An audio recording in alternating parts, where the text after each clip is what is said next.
from the little start, 4 people. There's now over 2 million people who are members of Greenpeace.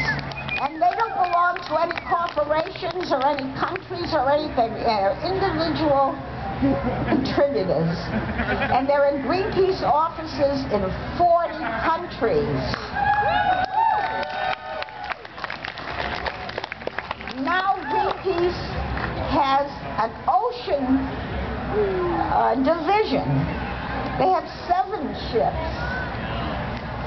And the largest and most recently acquired is the Esperanza,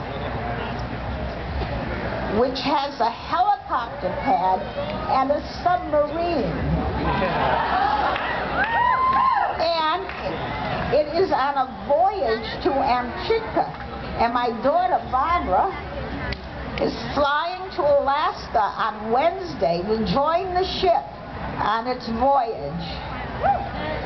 So the Greenpeace saga will reach its fruition with a Stowe finally making that historic journey.